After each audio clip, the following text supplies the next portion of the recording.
Hello, it's Jack Tutor here of Attention Magazine. Welcome to Crucial Listening, the podcast where I speak with musicians and sound artists about 3 albums that are important to them. My guest this time is Derek Piotr, a musician I've been in touch with since about 2013 with the release of his album Raj. And I've enjoyed seeing Derek's music modulate between different modes of expression.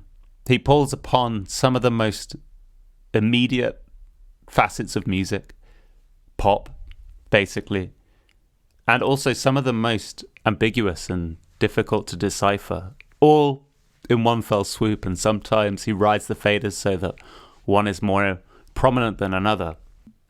His most recent record, which comes out on August 2nd, is called Avia, and it's a threnody to his late grandmother, whose voice he recorded a lot since 2010. He had many conversations with her, and she passed in March last year. And this album features many of those conversations that Derek recorded, and also many instruments that circulate around the edges or flit around at the front like butterflies.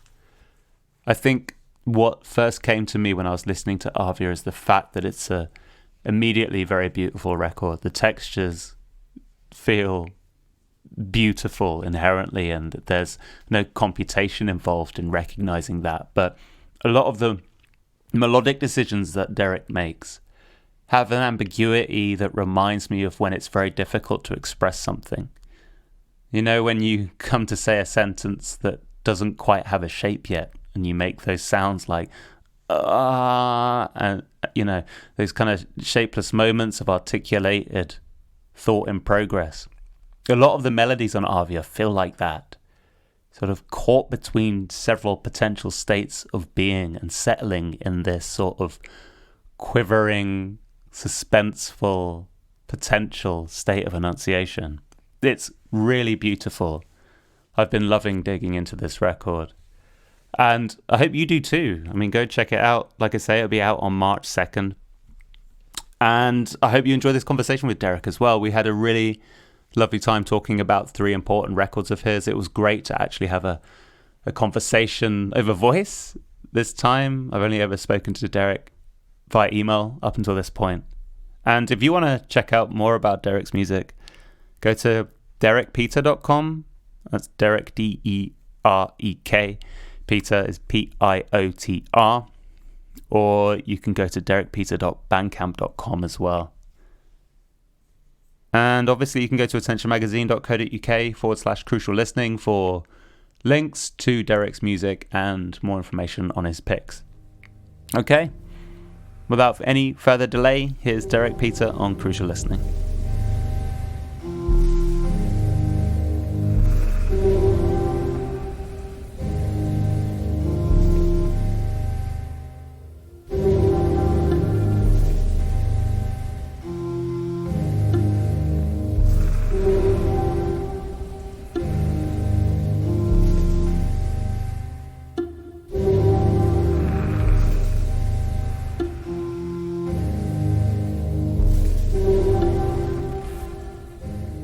Hello, Derek. Welcome to Crucial Listening.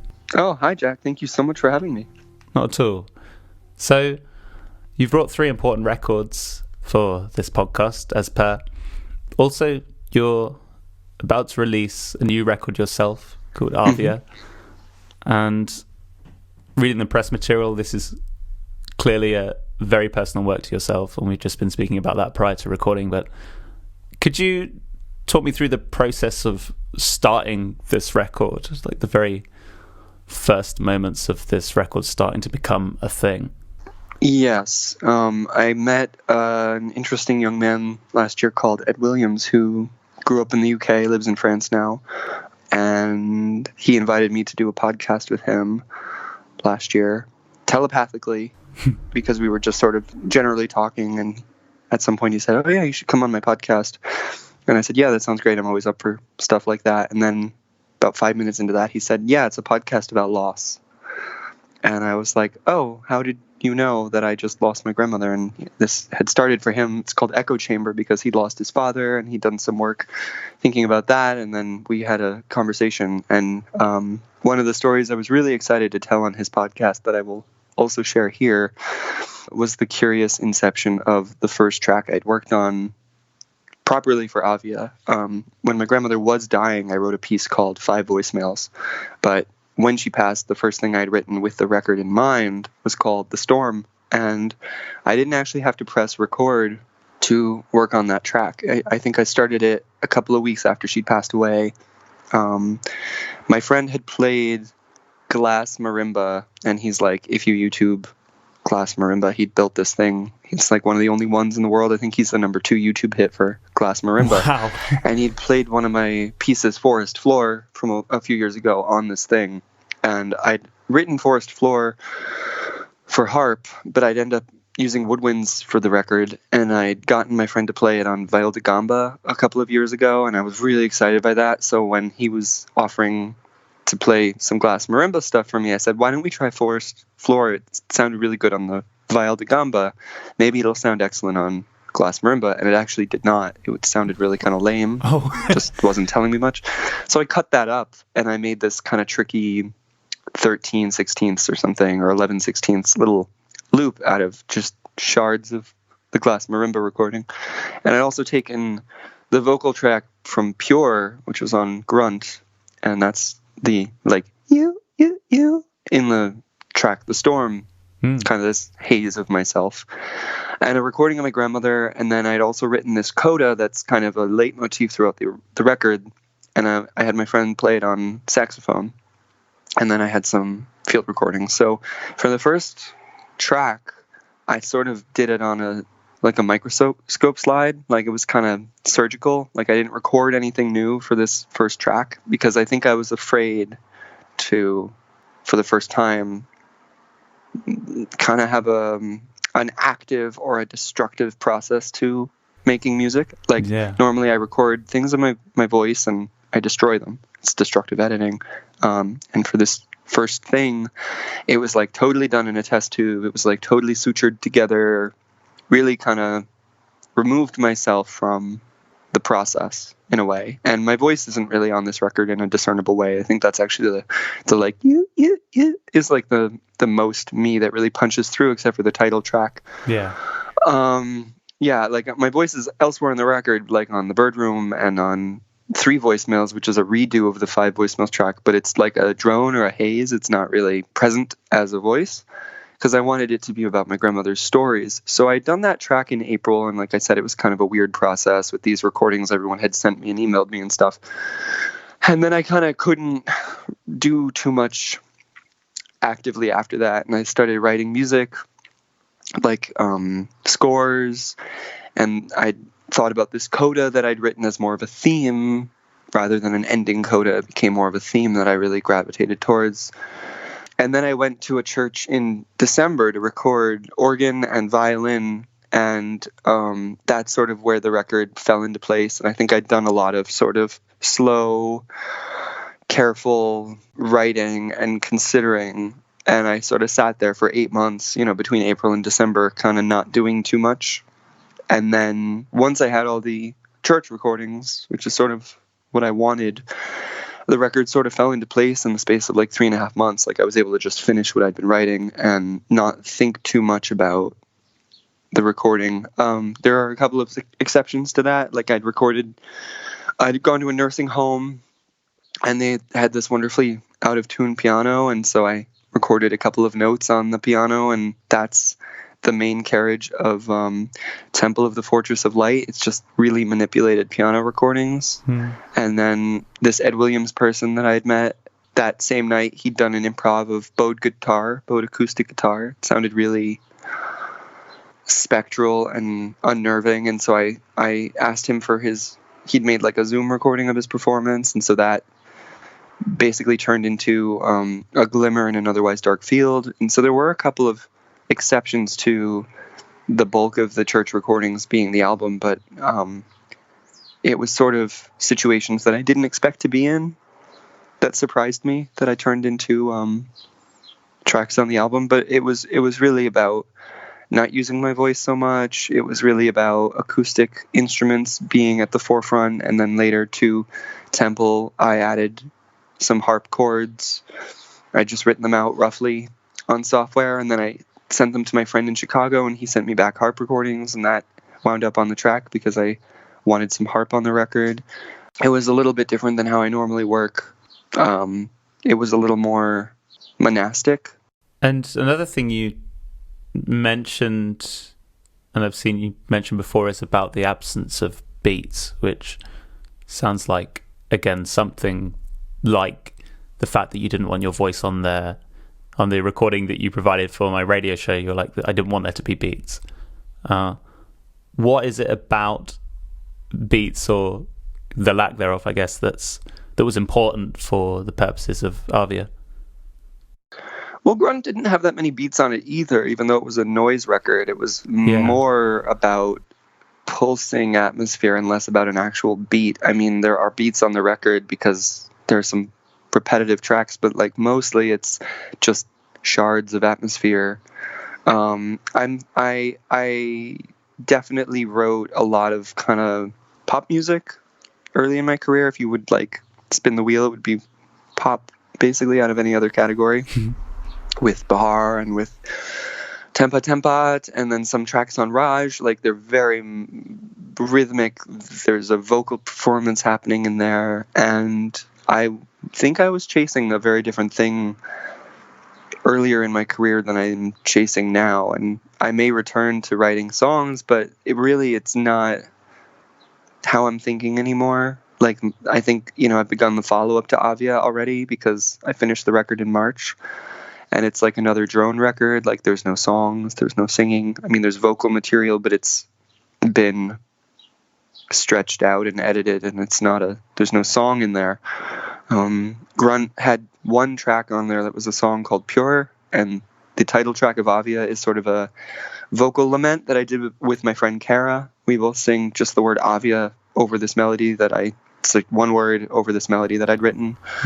But that's more like a Gregorian chant or something, or a magical. It's not even a pop song. So I think, generally speaking, my work is moving away from this kind of pop idea. One, because I don't think I'm very good at it. Two, because I wrote Forest People Pop, which was like the zenith of my trying to write pop music. Yeah.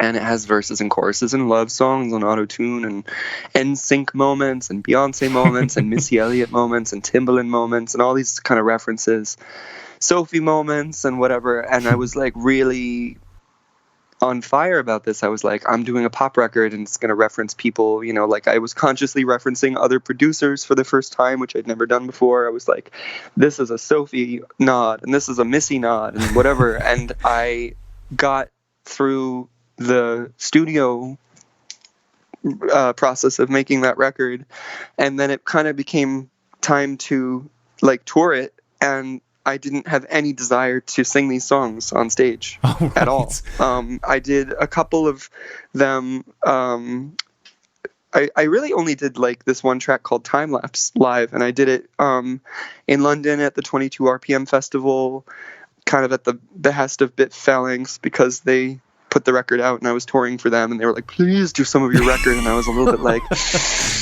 I want to just make some noise. And so I think I did that one song, and then the rest of the set was basically atmospheric noise. And I did that song live in a studio with a friend of mine, and it's like 8 minutes long, and it's mostly like a noise freak out, and then I sing for about 30 seconds. And so my point is, like, I really had no interest in wanting to sing these songs, and I don't even really use words in my live performances anymore at all.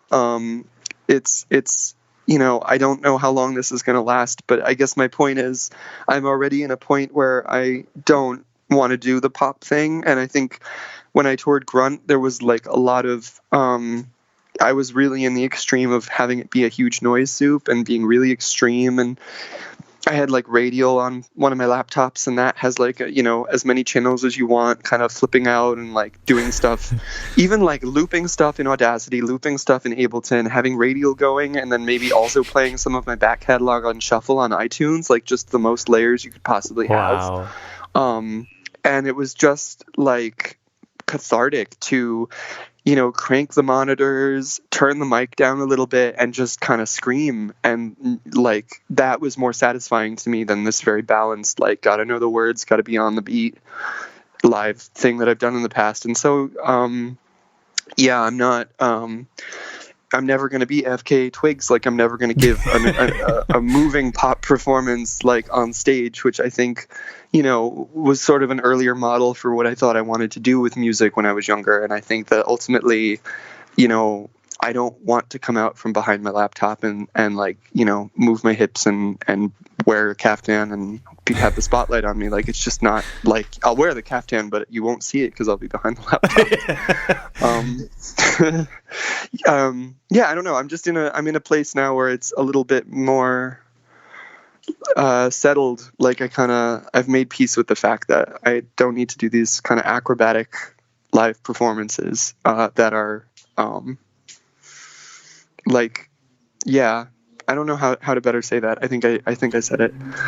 Yeah, I think so. I mean, on that strand as well, I'm curious, seeing as you mentioned about the nature of grunt being this incredibly cathartic, noisy thing. Do you think that made an impression on the decisions that you made for Avia, given that from my own experiences, there's a lot of space at points on Avia, which really contrast to the work that you did on grunt. So was there something about perhaps expelling a lot of energy on grunt that permitted Avia to be what it is? Yeah, I think that always kind of happens. Like with Drono, it was all a drone record and I didn't have any beats except for maybe like Wash, which was kind of this repetitive loop. So it wasn't even really about beat crafting, right? And so then the reaction was forced people pop, which was like polyrhythms and codas that are different beats and really beat crafting really heavily. But that also was kind of a pretty pop record with songs. And so I tore that all down with grunt and I was like, no more words. It's funny because it pendulums every time, but it sort of pendulums in a different way every time. You have Drono, which is no beats, and then you have Force People Pop, which is beats, but you also have Force People Pop, which is vocal and kind of like love songs, and then you have grunt, which has rhythm but is the absence of songs, and then but with grunt you also have this brutality and claustrophobia, and so the opposite of that is sort of Avia. It does kind of pendulum back and forth, but I think it's a different attribute each time that I'm reacting against. So for instance, in a way, Avia is very narrative and it's many little pieces. So now this new record I'm sort of thinking about is like two monolithic pieces that are like 25 minutes long each. And, it's like, I think every time I react against what I did before, but on a different level. In fact, one other question I had on Avia before we move to your records is, I know that you recorded your grandmother a lot and that you also refer to yourself as a digital archivist as well. How immediate was it to realize the recordings that you wanted to use on Avia of your conversations with your grandmother? Was it obvious when you heard these recordings, or did it take some time to come to the selection? Most of them I could tell right away. There wasn't a lot of choosing. Like some of them she's telling like some private story or some joke that like wouldn't make sense on a record. Like it's funny, but it just like no one would understand what, right. It was in the room and I knew what she was talking about before, or some were incomplete recordings. So the ones that stood out, for instance, I don't even know if listeners will understand this, but the second track, The Sun, the beginning of that track is the tail end of her telling this story about how when she was a child, her parents and her friend's parents were also friends. Like the parents were friends and then she had her friend. And when those parents would come over to her house, she would leave a note in the lining of their fur coat, like hidden in the seam Wow. for her friend. And when the parents would go home, the friend would retrieve that note and write her one back. And so they would send messages back and forth through their parents' coats, which is like the weirdest fucking thing. Like, I don't even know how she managed to figure that out. It's just like an amazing, like, who does that? You know, so like that's something I wanted to preserve. But I also think that one takes a little bit of explanation. Or really, the first recording on the record, she'd gone to visit her sister in the nursing home, and they were 2 years apart. Her sister was only 2 years older than her, but she'd let her hair go white, and she was like in a wheelchair, and she was not very outgoing. She was quiet. She didn't go outside a lot. And then by contrast, my grandmother, who was like 95 at that point, had a boyfriend in his 70s, and she was like dancing all night. You know, she'd like go to events, and her hair was dyed. And so she came to visit her sister, and the nurse said, "Oh, Helen, is this your daughter?" So that was the first thing that you hear on the record, is my grandma on the phone laughing about how someone mistook her sister for her daughter, you know, her as the daughter rather than the sister, because she looked so much younger and acted so much younger. So some of them were maybe charming to me, but they require a little bit of explanation. But that's okay too. I think that some mystery is fine. You know, it's ultimately a very personal project, and I think really the response that I get, certainly my shows are always, you know, pretty well received. Like, I don't ever get booed or whatever. You know, people are generally positive and come up to me and say nice things and not mean things with Grunt or whatever. But with this project, it's like I'll finish a show with recordings of my grandmother, and people will come up and share something very personal about how their grandmother is in hospice, or how they lost their mom to cancer, or whatever it is. You know, it's really on another level, opening people up to share their experiences with loss. And I think the experience is more important than the particulars. Like, I think ultimately, however fascinating my grandmother's stories are, they're just kind of a vehicle. Like, the preservation of her, that act is so much more important than what actually is being recorded, because it invites people to remember that they have people they wanted to preserve, or that they have people that are no longer with them. And there's moments that, you know, I think that it's much more about the experience rather than my actual. It's more about my attempt to celebrate this idea that people won't always be around, and ultimately, you know, I'm on the sleeve instead of her. I think a little bit because my family might be a little uncomfortable if she was part of this like big promotional, you know, whatever, like she's everywhere. Yeah. But also because it's more about my experience of moving through loss. You know, people were kind of like, well, why isn't she on the cover? Isn't this about her and her stories? And it is a little bit, but I think it's also, I'm trying to serve as a way to get to that point where you can remember these things. And so I'm sort of being this clumsily being the spokesman for loss or something. Yeah, it's a weird little formula to try and get right, because I do want to remember her stories, and I do want to remember these rich eccentrics that she used to work for, and, you know, watching the construction on the road with her or whatever. But I think it's about something a little bit bigger than that at the end of the day. Yeah. People want to check out Avia online. Where's the best place for them to be headed, Derek? DEREKPIOTR.com/Avia. Nice. I've begun slowly assembling an album page. The essay that I wrote with Dr. Wog is up right now in full, and I will probably move that to a PDF link at some point. But I'm gonna, you know, hopefully I will put the first single up for pre-order in the middle of the month, and which, gosh, this podcast may already be out by then. I think so, yeah. Yeah, so, you know, I mean, just visiting my website will give you an up-to-date reflection of what's going on with the project. Great.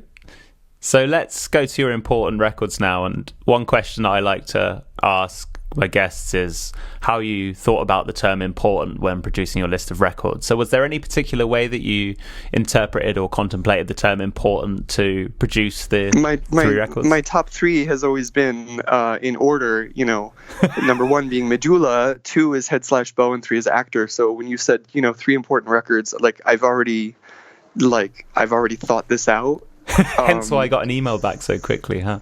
Yeah, I mean, these records have absolutely defined the way I think about sound. And, you know, just to kick off part of why I think I love them all so much. First of all, I find them to be electronic music records, but from a very non-electronic perspective, which is sort of the kind of music I love the most. Like, Actor is very processed and programmed, but it's ultimately kind of an indie folk record. There was a producer, everyone says St. Vincent and John Congleton and St. Vincent and John Congleton, but there was a producer called Scott Solter who had done a lot of the tracking to tape of the woodwinds that Annie had composed, and they recorded a bunch of stuff to tape, and then I think she took those recordings to John and they were later processed. So the result is something that's very process heavy, but the origin is very acoustic. And then obviously with Medulla, you get cut up voices, and those are treated in a million different ways.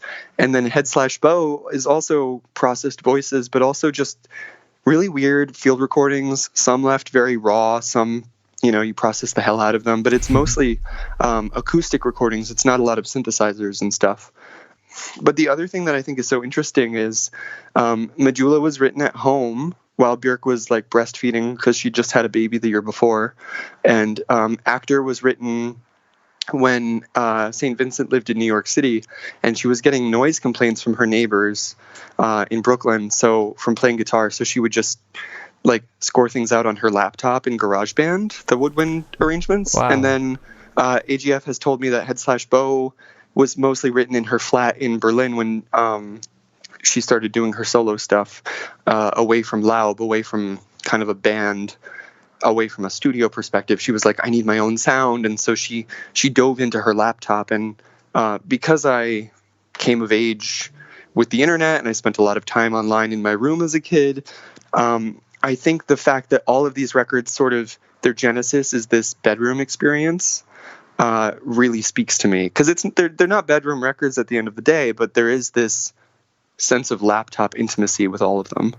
That's amazing. I'd never have seen the genesis of that St. Vincent record in particular as a laptop record until you laid that out. That's fascinating. Right, because it doesn't read as a bedroom record. It reads as kind of a studio indie record, like a Grizzly Bear thing. But it started as her and her laptop because she was like, God damn it, I'm getting noise complaints. I guess I'll, she was really exhausted from touring Marry Me, I think she said. And so she was in New York City, like trying to write her follow-up. And I think the first thing she did was in a hotel room. She wrote the clarinet part to Marrow on GarageBand, like just by, like A key, F key, A key, F key, And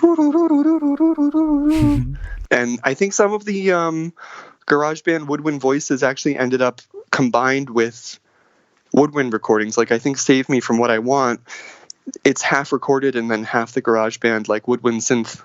Wow. I mean, I guess we're talking about the St. Vincent one. Do you want to start with that as your first important record to talk about if we're rolling? I mean, there's no particular order that we need to go in. Cool. Yeah, I've definitely, because these are all records I care about, I've definitely gone out of my way to like find every interview about their genesis, figure out the way in which they were produced, track down the collaborators that helped make it happen. By funny coincidence, Scott Solter, the guy that did the woodwind recordings for Actor, is actually doing mixes for the first single for my Avia release. Wow. And he's been a friend of mine for 5 or 6 years now. But we initially connected because I was asking him about some of the processes behind the beginnings of Actor, and he was kind enough to answer my questions, and he came to a couple of my gigs in the city, and so that's something that's been very cool. Do you have any thoughts on where that reflex comes from, to if you really enjoy a record, to probe into every aspect of its creation and to find out more about it? I would hope that's an inclination most musicians have. I mean, Annie herself has said that the first Madonna record really inspired her a lot. And so she spent a whole summer recently rewriting every song, but putting them in minor key. Like she would just redo all the MIDI and all the synths, but it was all in minor. I think that's, and she would read like interviews with Nile Rodgers or whatever. I think it's a natural inclination for most people, I would hope. You'd be surprised. I mean, some people come on this podcast and all they know about the music is the music. Because certainly my instinct as well is to want to find out more and read a biography if there is one. And right. So why is it why is this record in particular important to you? You kind of laid out kind of general framework for the records generally are important, but what about this one in particular? You know, I was 18 when I discovered Actor, and I'd had my first boyfriend right around the time that I started listening to it. And my friend in Philadelphia has an interesting theory because, as we know, music and sex both light up the same neurological headquarters in the brain. They release the same pleasure response. It's the same region of the brain, sex and music. And my friend in Philadelphia said that music stops sounding exciting and important to you the year that you lose your virginity. Wow. Like anything that comes out after that, you're kind of like, oh, that must be what the kids are listening to. And it's totally true, because I must say I'm very disappointed in all three of these ladies, actually. They all did records in 2011 after they'd done, you know, Actor and I guess Volta at that point, and then whatever Antje was doing at that point. And all these 2011 records from Björk, AGF, and St. Vincent, like it was Biophilia, Strange Mercy, and Beat Nadel. And I was like, oh, these are all so terrible. What happened? So I think there must be something to that theory. But Actor just speaks to me of that summer of 2009 and having kind of my first real solid boyfriend. And then that was also the peak of sort of trading music and files over AIM with my friend Kara, who's one of my best friends. And we would send like Ethel Merman disco performances and Bollywood and like clips from Ubu Web. And we were just like always on AIM that summer, like building our vocabulary of like what we were listening to and kind of finding our identity as artists. And so Actor really reminds me of that time period. But I also think it's such a wonderfully composed record for a rock album. And I think I had this idea that St. Vincent would become this kind of I just had a vision of her like amplifying that, like having a whole orchestra behind her with like bone snapping Stravinsky arrangements, like, and her with, you know, her curly hair and a tunic. And instead she was like, no, I'm going to look like Gene Simmons and sound like David Bowie. And I was like, oh, you went the other direction. She amplified her guitar playing instead of her arranging. She actually recently gave an interview breaking down her key songs, and of course it was like all mass seduction songs. But then somebody was like, what's the best arrangement you've ever done? And it turned out it was The Bed on Actor that she was proudest of having written. Because it's a great song, and it's so Stravinsky in a way.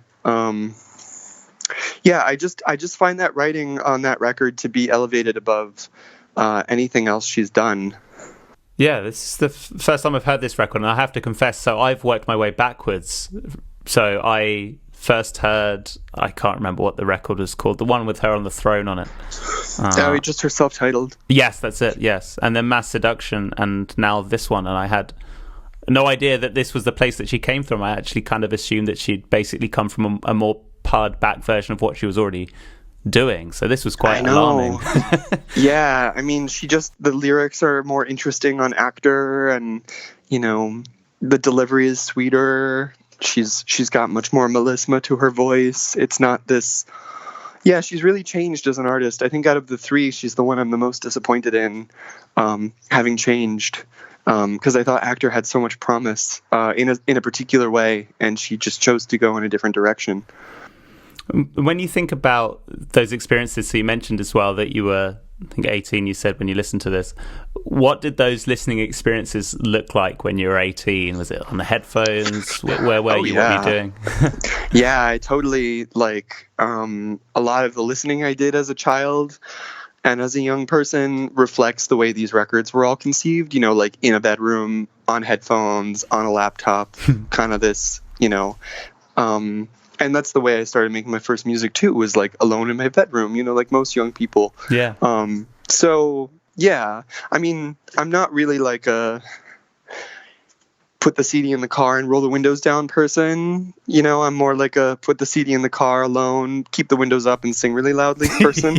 You know, it's like I don't put like, I wouldn't put this record on at a house party, for instance. Like, I would put on probably like Major Lazer or something. Right. Yeah. I don't usually put like things that are important to me in situations that aren't. Yeah.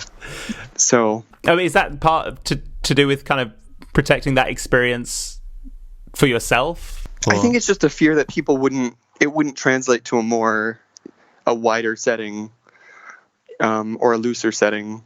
People generally want music that's a little more like two-dimensional at a party, like Major Lazer, or like, I don't know, what can we say? Disclosure, something. Yes. They don't want like 3D music that you need every detail and every nuance in headphones, because it's like the energy's not there for that, Yeah, absolutely. I always get accused of sucking the soul out of parties because my idea of a party anthem is everyone else's funeral dirge, I think. Yeah. Do you have a track on Actor which is your favorite? Probably Laughing with a Mouth of Blood. I think it's just the prettiest, like the best melody maybe, and it's also, it's the most compact in a way, but it just feels the most successful to me, I think. Yeah, the strings on that are stunning on that one. Mm-hmm. And you mentioned, again, come back to the fact you discovered it when you were 18, but I mean, do you recall how it came in your direction, the record? Yeah, I do actually. I had gone to my local record store, which 10 years ago, they were writing newspaper articles on this record store, like, in the digital age, this is the last CD store in the area, and it's still around. I remember that newspaper article from 2009. How, people were like bewildered that this CD store was surviving in the digital age of 2009, and so like they're still around 10 years later. I don't know how they do it. Wow. Maybe they play the stocks. I don't know. But I'd gone in, as I always did, and Actor was in the new releases rack, like on the front counter, and the cover, which sadly I realized is a ripoff of David Byrne's Look into the Eyeball. It's like a total ripoff. If you Google that, you'd see. But, it's a very stunning picture of her, and it was very alien looking because her pupils are white. Her pupils are totally white. And it's a very uncomfortably close picture of her face, right? Like, it's just a little bit ethereal. And I remember thinking, who is that? And I asked the owner, I was like, what is this record? What the heck? And he was like, oh, I think you'd love that. Did you hear Marry Me? And I said, no, I didn't. And he was like, oh, well, I think we have a used copy. So I got Marry Me used for like $6. And then I bought Actor.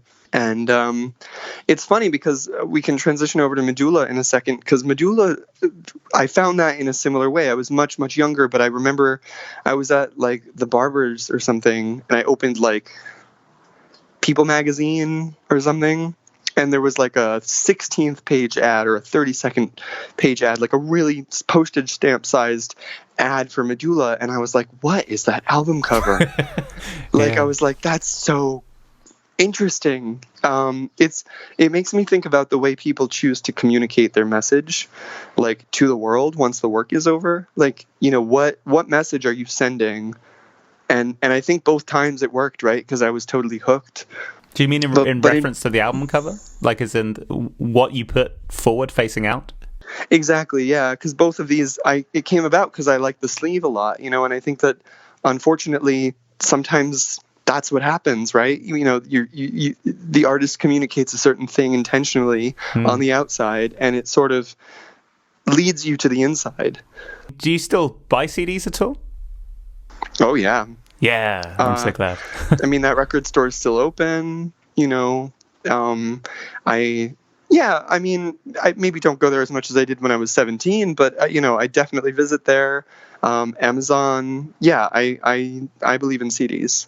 I have a CD Walkman, actually. Oh, wow. Yeah. That's so cool. Yeah, I'm like that old man with a tin cup in my little burlap tent thinking, there's going to be a comeback, I promise. Just like holding out for the CD revolution. Oh, you and me, Derek. And do you still have those experiences that you referred to with just being struck by an album cover and being like, I'm going to take a punt on this? Yeah. Yes. I can't remember. Is it the Future Heads? Okay. is the band. They did a record called Rant, and it's got a very graphic cover, as in graphic art, not like gory. And it kind of looks like the font they've chosen kind of looks like a 50s party record. And it turns out that that's an a cappella record, and it's not incredible. Like, it's not my favorite music, but it's very interesting. It's a little bit Medulla. It's a little bit barbershop. It's kind of a delight. And they, of course, do a cover of a cappella by Khalees, which is, how could you not? But like, yeah, there was an interesting little record that I was like, oh, the sleeve is really telling me something, better go see. And I was right. Awesome. So it still happens a little bit. See, I traded my plot of land for a plane to anywhere. And I can't see the future, but I know it's got big plans for me. All of my old friends are so friendly. All of my old poets and no one wants you. So let's go to your second record now. So it sounds like it's Björk with Medulla. So tell me about why this particular record is important to you. Well, I had seen the sleeve in the little magazine advert, and Borders was a store. It was like a chain of stores, and they closed a few years ago, but it was like a book music cafe. Yeah, we have thing. Borders. Yeah. Oh, okay, good. And so they had this thing where you could scan the barcode at the listening station, and it would play clips of the music. And I was 13 because it had just come out. And I remember scanning Medulla at the listening station, and like Pleasure Is All Mine came on.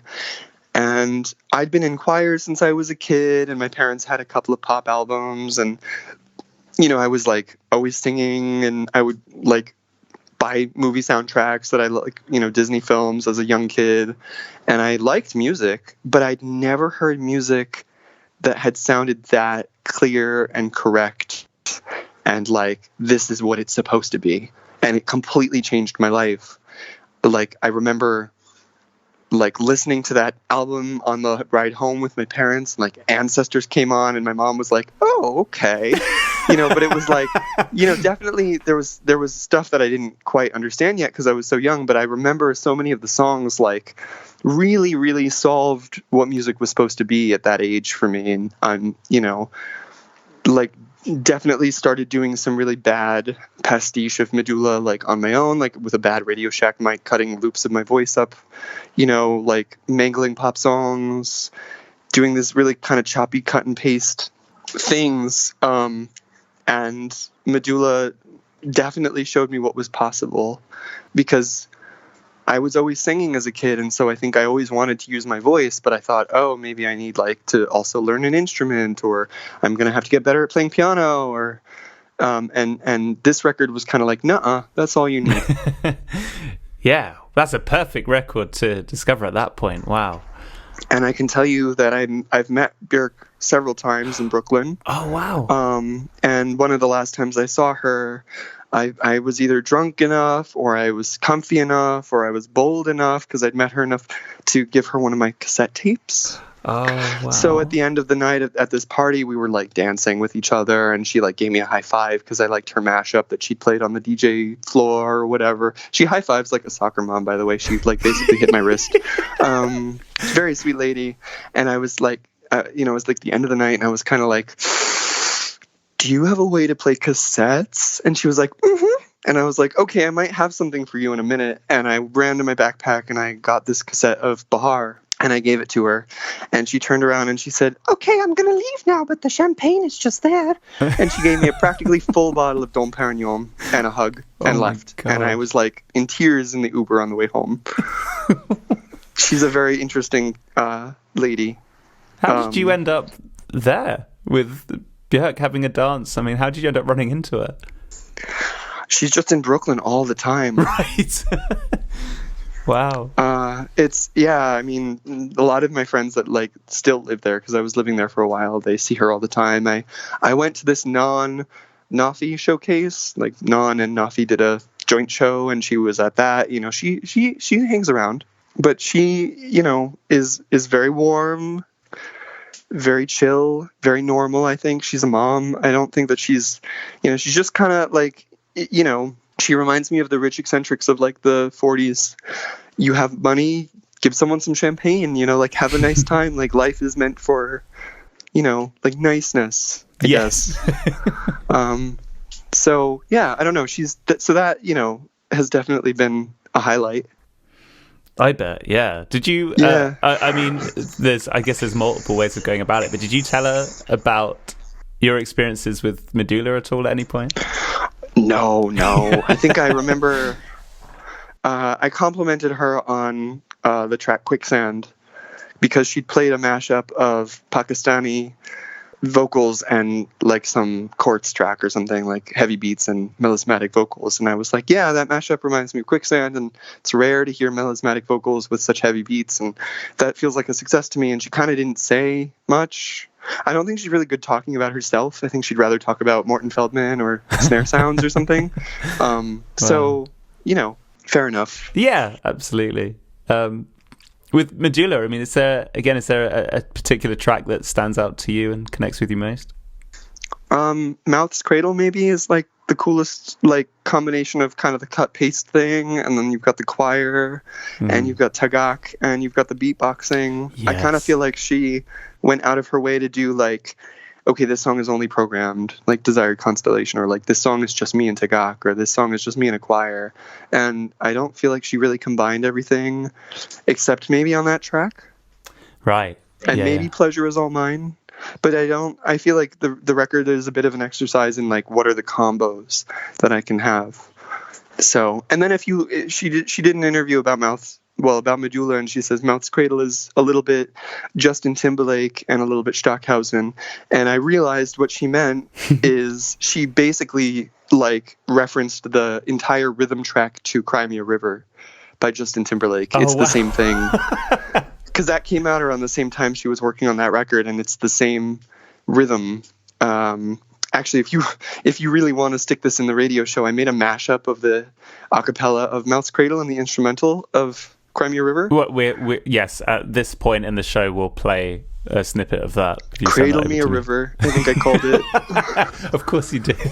Yeah, it's fantastic. For me, always sees me when nothing else, and everyone how life can come. That ghost is brighter than anyone and fulfills me with hope. Those beams assure me, and you can use. I mean, you've mentioned the fact that you've met her, but have you seen her play live? Yeah, I consciously decided to skip Cornucopia because I think she's become something else. Right. But I've seen every tour otherwise, and I saw her give a talk at Pitchfork's Inside Out thing a couple years ago. I think it was late 2017. And then, of course, I go to her DJ sets, which is how I usually meet her. She DJs these little bars in Brooklyn. You find out, like, the day of, someone texts you, like, oh, my God, she's going to be at St. Vitus, and you run over there. Yeah. I mean, she's incredible. It's weird because I definitely think Medulla was, like, very foundational for me. And I rode Volta, and then I kind of stopped listening to her so heavily and got excited about other things and grew out of that. And then when I met her for the first time in 2010, was it? I think it was 2010. I re-fell in love with her, and I was like, oh, right, this person, this, and her work is really great. But, she's the kind of person like Radiohead or something where you can get really hung up, and, she has a really culty, rabid fan following, and I can see why, but I'm very careful. Like, I don't really play her when I DJ, and I don't really talk about her too much. Because I think a lot of people that try and emulate her, like Patrick Wolf, for instance, it gets a little bit sad. It gets a little bit like there's more to life than Björk's music. Right. Do you mean that in the sense that her music will find its way to people who need to hear it regardless? Because she's Yeah, Björk. but I think that it's just like I don't need to constantly reference her. Like even Patrick Wolf has worked with what are those photographers? Warren DePries and Nick Thornton Jones. He did a whole photo shoot, and it's like Right. those are people that she's worked with, and even Lady Gaga has worn like similar Alexander or the same Alexander McQueen thing, and then worked with Inez and Vinud, which is like kind of Björk's go-to photographers. It's like I think it's hard to resist because her work is so strong and so beautiful and so comprehensive. Everyone wants a piece of that pie, sure. I even kind of did that with reaching out to Scott Salter and working with him because I love actors so much. It's like I get the impulse, but I try and keep moving, I guess.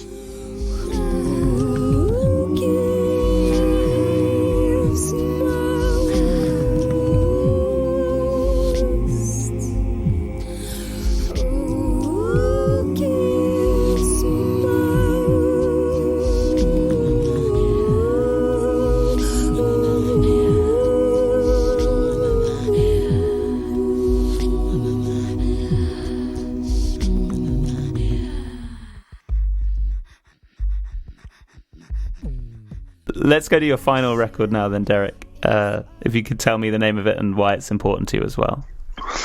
Head/Bow is a record by AGF, and when I started putting my first experiments on Last FM, which it's sort of like if I'd started this in the 80s, it would be on tape in a shoebox somewhere, but it's like I did it digitally, and so I put some things on Last FM, and they were like, glitchy experiments with my voice and maybe like 2 or 3 layers. And then Last FM's algorithm suggested several artists like Alva Noto, I think, and like this girl in Canada doing similar things in a bedroom called Jom. It was just like her and her laptop, and she made some amazing stuff, but they also recommended AGF as a similar artist to my artist page. And so I checked all of these people's work out, because I was like, they think I'm similar. Well, let's see. And I downloaded Head/Bow, like from SoulSeek. Like I just kind of spun the wheel and grabbed a record, any record of AGF's. I was like, all right, let's see. And Head/Bow is the first thing she did solo, and it's kind of different from the rest of her work. She kind of became much more polished as she went on, and she thinks about reverb in a much different way, and she thinks about mixing in a much different way now. But Head/Bow, it's so warm, and it's so fierce, and it's so tactile, and it's so dimensional, and it's so unique. I don't often hear music that sounds like this. I mean, you have Hotel Parallel by Finesse, and God, I don't even know what else sounds like this. I mean, there might be like a Pole record that sounds like this, but it's rare that music has this kind of brown noise roar to it while still being ambient. And of course, the use of vocals is like totally mesmerizing. And the filter that she was using at that time, she'd gotten from Stefan Mathieu. I think it was called Undirected. Stefan actually just mastered Avia, and he mastered Grunt, so he's a good friend of mine at this point. And Anche, of course, is a really good friend because, like, I thought she might live in Russia or, like, not even speak English. Like, I didn't know who or where she was because it was, like, this one record from 2002. It was 2008 at that point. I was like, well, she's, clearly using German. Like, where the heck is she? And I couldn't even really find her website at first because it's poemproducer.com, and, like, AGF doesn't really bring anything up on Google. And I finally wrote her an email, and we started talking. And then in 2010, we talked for a while, and I'd sent her some really bad demos and whatever. And she was very patient. And then she was finally like, I think you should do something serious, and I will help you. And so she kind of co-produced or co-engineered my first record and ended up putting my voice through the same patch that she used on Head/Bow. And you can hear that on my track Value System from Agora. But Wow. she's just really sweet. So she did that for me. And then after that, we've worked together a couple other times. But I try and get her to do things that she doesn't normally do. Like she could make noises with me all day, but I think that it's fun to push her into other, like, just do things with her that isn't just production or vocals. So she did the album cover for Bahar, and she's mastered a couple of my records, and she tried to do some calligraphy for me. So I try and get her to do, if we work together, I try not to just, like we could just make noises all day. I'd rather have it be something a little more curious. What does her presence within your work bring out in you? What does it accentuate? Well, I think at that point, hearing that record, it was like what I was doing, but much more distilled. Right. Like this idea that you could mangle voices in a very digital way and really push that idea. I also thought she kind of looked like my older sister. Like, I think we're kind of, could be related or something. Having never seen the movie Chinatown, she could be my sister and my daughter. I don't know. I'm mostly kidding there, but it's like, I just really identify with Germans. I find like I played a show with Thomas Brinkman a few years ago, and right now I'm really excited about Don't DJ and obviously Stefan Mathieu, and I helped Bernard Gunther like relaunch Trente Oiseaux a couple of years ago. Like I rebirthed it with him, and so a lot of my friends end up being German musicians for some reason, and I don't know what that's about, but she's just great. I don't know if there's a specific, we want very different things out of our music, but I think aesthetically sometimes the editing choices or the production choices that we make are very aligned. We go in very, very different directions with them. She's always up for an email about Beyonce. She's always up for an email about gender politics. We were always talking about the new MIA record as soon as it comes out. Yeah, I don't know if there's a like specific.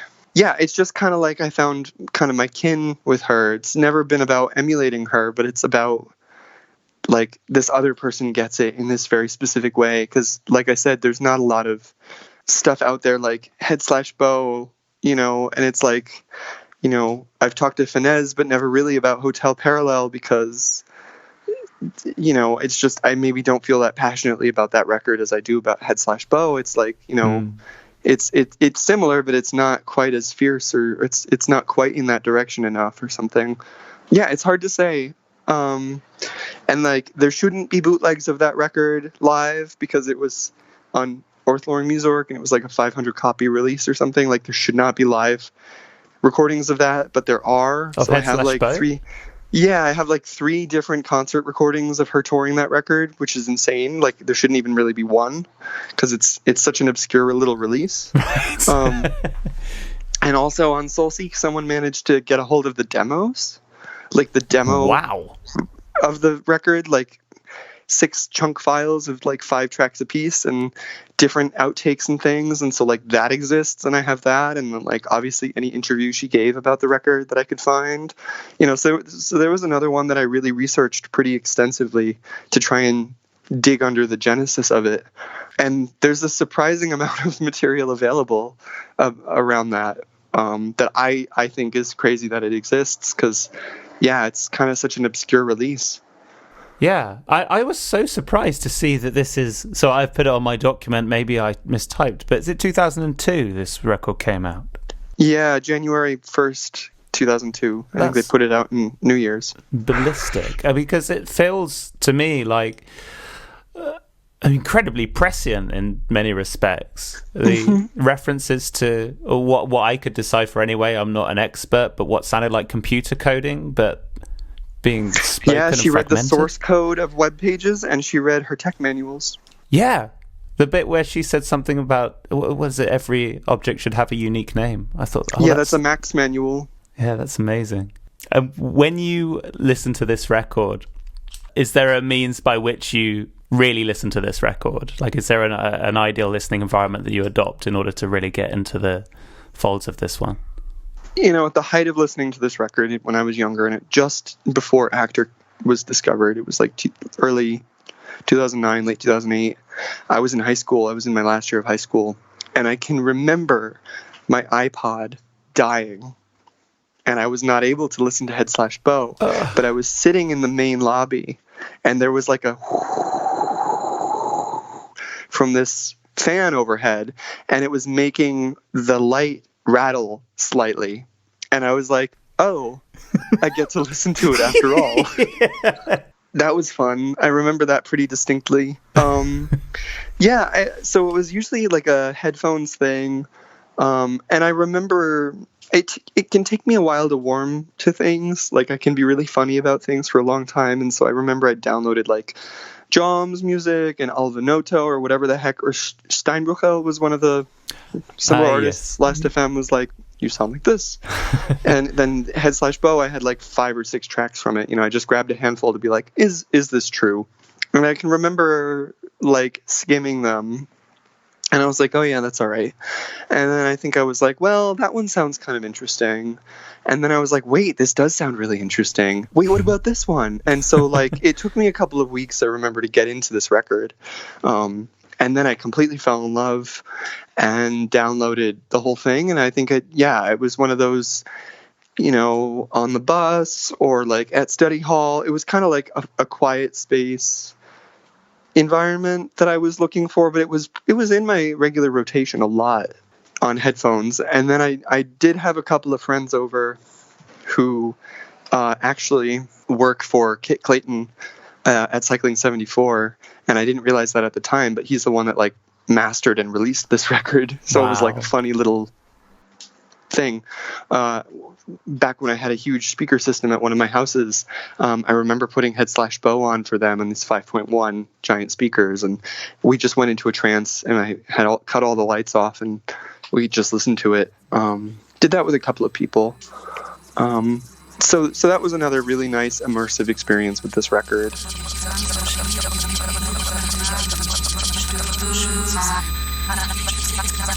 Verberge mich hinter unfälligen Vorstellungen, gierig, zwangsam schwierig, das nicht anhält, inne zu sein.